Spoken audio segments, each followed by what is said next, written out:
Hello प्यारे बच्चे, आप सभी कैसे हैं। आज हम लोग राष्ट्रीय असहमेधा छात्रवृत्ति परीक्षा के भूगोल के महत्वपूर्ण प्रश्नों को लेंगे, जो आपके आगामी एग्जाम जो 11 मार्च 2026 को होने वाले है उसके लिए काफी महत्वपूर्ण है। ठीक है, तो चलिए शुरू करते हैं।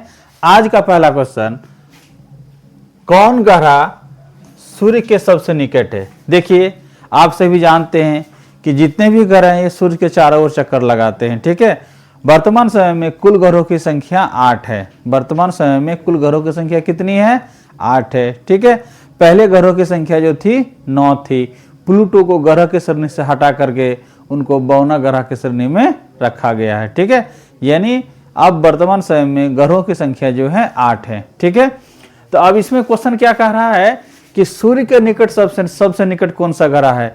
ऑप्शन ए में आपका शुक्र है, ऑप्शन बी में बुध, ऑप्शन सी में बृहस्पति और ऑप्शन डी में शनि। इसका करेक्ट आंसर आपका हो जाए ऑप्शन नंबर बी। बुध ग्रह जो है वह सूर्य के सबसे नजदीक है। ठीक है, इसी क्रम में है ना, ग्रहों का क्रम आगे बढ़ते जाएगा। ठीक है, उसके बुध के बाद आपका शुक्र आएगा, शुक्र के बाद आपका मंगल आएगा। इस तरह से क्रम आगे बढ़ते जाएगा। ठीक है, अब हम नेक्स्ट क्वेश्चन की ओर चलेंगे। पेट्रोलियम खनिज पाया जाता है।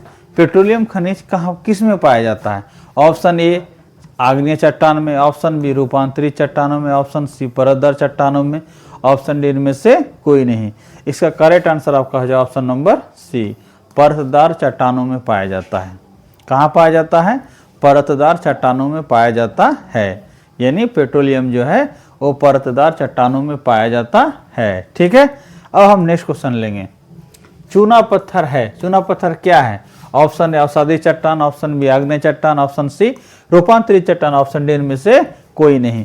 तो इसका करेक्ट आंसर आपका हो जाए ऑप्शन नंबर ए, अवसादी चट्टान। क्या हो जाए? चूना पत्थर क्या है जी? तो अवसादी चट्टान है। चूना पत्थर क्या है? तो अवसादी चट्टान है। अब हम नेक्स्ट क्वेश्चन की ओर चले। निम्नलिखित में से कौन रबी फसल है? निम्नलिखित में से कौन रबी फसल है? ऑप्शन ए में मक्का, ऑप्शन बी गेहूं, ऑप्शन सी ज्वार, ऑप्शन डी इनमें से कोई नहीं। इसका करेक्ट आंसर आपका हो जाएगा ऑप्शन नंबर बी, रबी फसल आपका गेहूं है। गेहूं, चना, मटर, ठीक है, ये सभी जो है मतलब रबी फसल है। ठीक है, धान, मक्का ये सबको खरीफ फसल कहा जाता है। जायद फसल जो है आपका विभिन्न प्रकार के साग सब्जी, खीरा, तरबूज, खरबूज, ये सब जो आपका है वो जायद फसल है। ठीक है, तो आपको याद रखना है कि इसमें कौन कौन सा फसल किस श्रेणी में आता है, जो आपके एग्जाम के लिए काफ़ी महत्वपूर्ण है। अब हम नेक्स्ट क्वेश्चन की ओर चलते हैं। पवन वेग को मापने वाला यंत्र क्या कहलाता है? Option A barograph, option B wind vane, option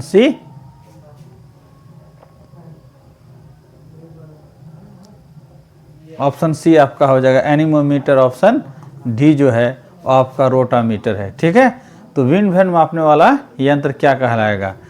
यानी कि आपका क्वेश्चन ये है कि पवन वेग मापने वाला यंत्र क्या कहलाएगा? इसका करेक्ट आंसर आपका option number B, wind vane कहलाएगा। क्या कहलाएगा?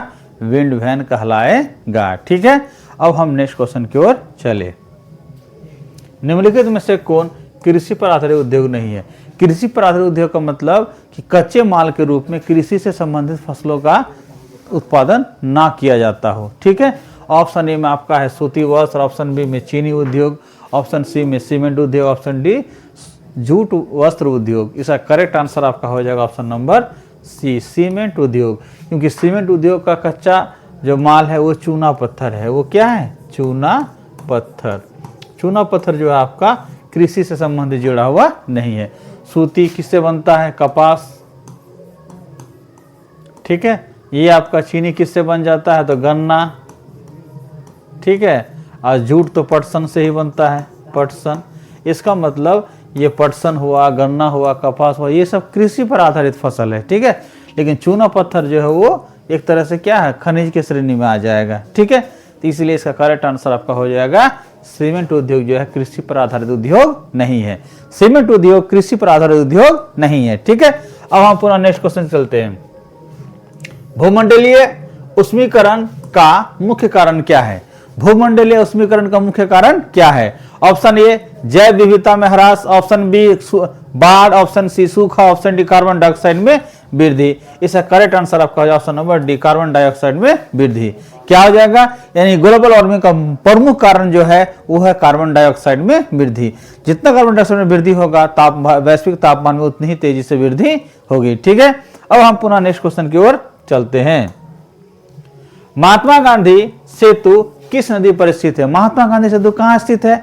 पटना के निकट। ठीक है, बिहार की राजधानी पटना के निकट जो है महात्मा गांधी सेतु है। तो आप समझ सकते हैं कि पटना किस नदी किनारे बसा है, तो वही आंसर होगा। ऑप्शन ए में क्या है? Kosi, option B Ganga, option C Yamuna, option D Gandak. इसका करेक्ट आंसर आपका हो जाएगा गंगा। महात्मा गांधी सेतु जो है वो किस नदी पर है? महात्मा गांधी सेतु किस नदी पर है? तो गंगा नदी पर है।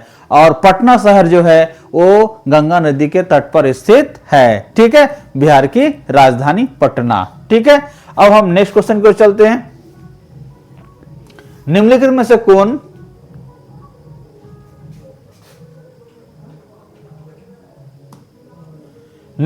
से कौन ऊर्जा का गैर परंपरागत स्रोत है?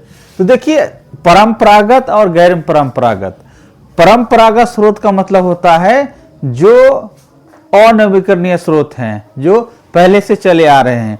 और गैर परंपरागत स्रोत का अर्थ होता है नवीकरणीय स्रोत, जिसका मतलब जो नवीकरणीय, जिनकी पुनः उत्पत्ति हो सकती है, जिन्हें दोबारा प्राप्त किया जा सकता है, वैसे चीजों को हम गैर परंपरागत स्रोत कहते हैं।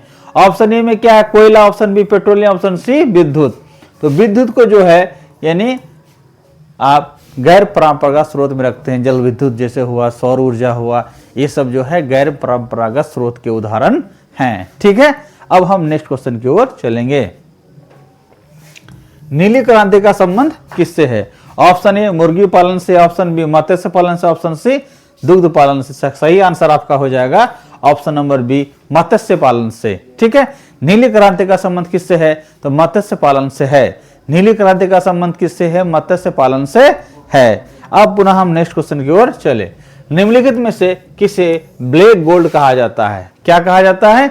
निम्नलिखित में से किसे ब्लैक गोल्ड कहा जाता है? ऑप्शन ए हीरा, option B petroleum, option C कोयला, ऑप्शन डी क्या हो जाएगा? ग्रेफाइट। इसका करेक्ट आंसर आपका ऑप्शन नंबर बी पेट्रोलियम। इसका करेक्ट आंसर क्या हो जाएगा? Option number B petroleum.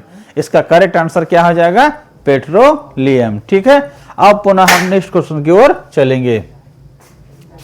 मृत सागर में निम्नलिखित में से किसके निक्षेप पाए जाते हैं? यानी कि मृत सागर में जो है वो किसके निक्षेप पाए जाते हैं? मृत सागर जो है ये कहाँ स्थित है? तो ये आपका जॉर्डन और इजराइल की सीमा के बीच स्थित है। यानी कि आपका जॉर्डन और इजराइल के बीच में स्थित है मृत सागर। तो यहाँ क्या पाया जाता है? Option A gypsum, option B चूना पत्थर, option C potash, option D bromine. इसका करेक्ट आंसर आपका हो जाएगा ब्रोमीन। इसका करेक्ट आंसर क्या हो जाएगा? ब्रोमीन। ठीक है, आप लोग जानते हैं इजराइल और फलस्तीन के बीच न काफ़ी विवाद बना हुआ है, क्योंकि पहले ये फलस्तीन ही था। इजराइल अब उस पर अधिकार करके आप एक नया देश इजराइल के रूप में निर्मित किया है। उसका फलस्तीन का कुछ हिस्सा गाजा में भी है और वेस्ट बैंक में भी है। ठीक है, अब हम नेक्स्ट क्वेश्चन की ओर चलेंगे। काजीरंगा राष्ट्रीय उद्यान अवस्थित है। काजीरंगा राष्ट्रीय उद्यान कहाँ है? काजीरंगा किसके लिए प्रसिद्ध है? एक सींग वाले गैंडा के लिए काजीरंगा प्रसिद्ध है। ठीक है, तो कहां पर है? Option A Kashmir, option B Madhya Pradesh, option C Assam, option D Manipur. इसका करेक्ट आंसर आपका हो जाएगा ऑप्शन नंबर सी मणिपुर। इसका करेक्ट आंसर क्या हो जाएगा? मणिपुर, असम। ठीक है, काजीरंगा राष्ट्रीय उद्यान अवस्थित है असम में अवस्थित है। कहाँ अवस्थित है जी? असम में अवस्थित है। नेक्स्ट क्वेश्चन, सीढ़ीनुमा खेती होती है। सीढ़ीनुमा खेती कहाँ होती है? सीढ़ीनुमा खेती वहां होती है जहाँ की जो भूमि जो है समतल ना हो, यानी क्या हो? मतलब ढलान के रूप में हो। तो ऑप्शन ए मैदानी भागों में, ऑप्शन बी मरुस्थलीय क्षेत्रों में, ऑप्शन सी पहाड़ी क्षेत्रों में, ऑप्शन डी तटीय क्षेत्रों में। तो इसका करेक्ट आंसर आपका हो जाएगा पहाड़ी क्षेत्रों में। इसका करेक्ट आंसर क्या हो जाएगा? पहाड़ी क्षेत्रों में। सीढ़ीनुमा खेती जो होती है वो पहाड़ी क्षेत्रों में होती है। सीढ़ीनुमा खेती कहाँ होती है? पहाड़ी क्षेत्रों में होती है। सीढ़ीनुमा कृषि को सोपानी कृषि भी कहा जाता है। ठीक है, अब हम नेक्स्ट क्वेश्चन की ओर चले। निम्नलिखित में से किसे सनराइज उद्योग कहा जाता है। इसमें कौन सा ऐसा उद्योग है जिसको सनराइज उद्योग कहा जाता है? ऑप्शन ए इस्पात उद्योग, ऑप्शन बी सूती वस्त्र उद्योग, ऑप्शन सी सूचना प्रौद्योगिकी, ऑप्शन डी चीनी उद्योग। इसका करेक्ट आंसर आपका हो जाए ऑप्शन नंबर सी, सूचना प्रौद्योगिकी को सनराइज उद्योग कहा जाता है। अब हम नेक्स्ट क्वेश्चन की ओर चलते हैं। विश्व में कौन सा देश तांबा उत्पादन के लिए अग्रणी है? विश्व में कौन सा देश जो है तांबा उत्पादन के लिए अग्रणी है? तो इसका क्या हो जाएगा? Option A Bolivia, option B Chile, option C Ghana, option D Zimbabwe. इसका करेक्ट आंसर आपका हो जाएगा तांबा के लिए कौन प्रसिद्ध है? चिली। तांबा के लिए option number B is the correct answer. तांबा के लिए कौन प्रसिद्ध है? चिली प्रसिद्ध है। चिली जो है वो दक्षिण अमेरिका महादेश में स्थित है। ठीक है, चिली कहाँ स्थित है? तो दक्षिण अमेरिका महादेश में स्थित है। जनसंख्या पिरामिड प्रदर्शित करता है। जनसंख्या पिरामिड प्रदर्शित करता है। ठीक है, ऑप्शन ए, इसमें क्या कह रहा है? जनसंख्या पिरामिड प्रदर्शित करता है क्या? ऑप्शन ए जनसंख्या के आयु संगठन को, ऑप्शन बी जनसंख्या के लिंग संगठन को, ऑप्शन सी ए और बी दोनों को, ऑप्शन डी में से कोई नहीं। इसका करेक्ट आंसर आपका हो जाएगा ऑप्शन नंबर सी ए और बी दोनों। यानी जनसंख्या के आयु संगठन और जनसंख्या के लिंग संगठन दोनों को जो है वो आपका जनसंख्या पिरामिड में प्रदर्शित किया जाता है। ठीक है, ऑप्शन ए कर्नाटक में, ऑप्शन बी उत्तराखंड में, ऑप्शन सी असम में, ऑप्शन डी जम्मू और कश्मीर में। इसका करेक्ट आंसर आपका हो जाएगा ऑप्शन नंबर डी। कहां हो जाएगा? जम्मू और कश्मीर में। इसका करेक्ट आंसर क्या हो जाएगा? जम्मू और कश्मीर में। ठीक है, अब हम देखिए सुप्रियर झील को ह्यूरॉन झील से मिलाने वाली नहर है। ठीक है, कौन ऐसा नहर है जो सुप्रियर झील को ह्यूरॉन झील से मिलाती है? ठीक है, सुप्रियर झील जो है आपका कनाडा और संयुक्त अमेरिका के बीच सीमा का काम करती है। ठीक है, तो विश्व के अगर सबसे बड़ी मीठे पानी की झील है तो आपका सुप्रियर झील है। ठीक, ऑप्शन ए में क्या? पनामा नहर, ऑप्शन बी में सू नहर, ऑप्शन सी स्वेज नहर, ऑप्शन डी कील नहर। इसका करेक्ट आंसर आपका हो जाएगा ऑप्शन नंबर बी सू नहर। क्या हो जाएगा? सुप्रियर झील को ह्यूरॉन झील से मिलाने वाली नहर जो है वो आपका सू नहर है। निम्नलिखित में से कौन वृक्षारोपण फसल है? इनमें से कौन जो है वो वृक्षारोपण फसल है? ऑप्शन ए चाय, option B coffee, option C rubber, option D उपयुक्त सभी। इसका करेक्ट आंसर आपका हो जाएगा ऑप्शन नंबर डी उपयुक्त सभी। इसका करेक्ट आंसर क्या हो जाएगा? उपयुक्त सभी। ठीक है, अब हम नेक्स्ट क्वेश्चन की ओर चलते हैं। एशिया के किस देश, ऑप्शन नंबर बी जो है आपका करेक्ट आंसर है। ठीक है, एशिया के किस देश में चावल और मछली प्रमुख खाद्य पदार्थ है? इसका आंसर हो जाएगा आपका बांग्लादेश। क्या हो जाएगा? बांग्लादेश। ठीक है, अब हम नेक्स्ट क्वेश्चन की ओर चलेंगे। 66 नंबर में देखिए क्या है?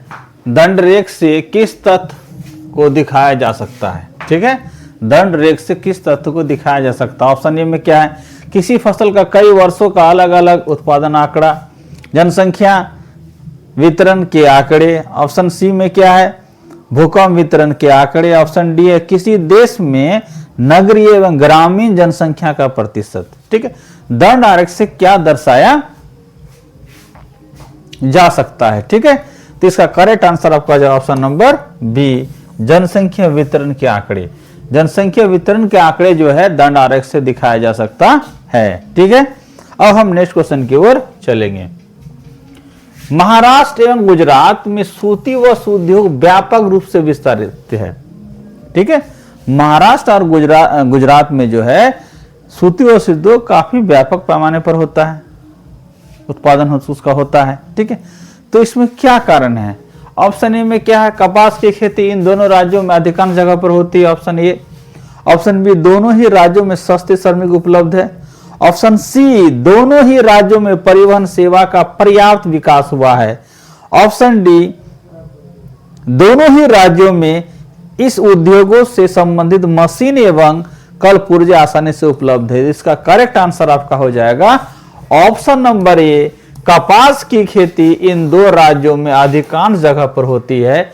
ऑप्शन नंबर ए जो है आपका करेक्ट आंसर है। नेक्स्ट क्वेश्चन,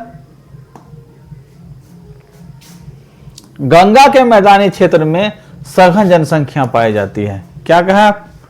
गंगा के मैदानी क्षेत्र में सघन जनसंख्या पाई जाती है। ऑप्शन ए, वहाँ उद्योगों का विकास हुआ है। ऑप्शन बी, वहाँ परिवहन साधनों का विकास हुआ है। ऑप्शन सी, या उपजाऊ जरूर मैदान का क्षेत्र है। ऑप्शन डी, या नगरीय प्रदेश है। इसका करेक्ट आंसर आपका हो जाएगा ऑप्शन नंबर सी। इसका करेक्ट आंसर आपका क्या हो जाएगा? ऑप्शन नंबर सी।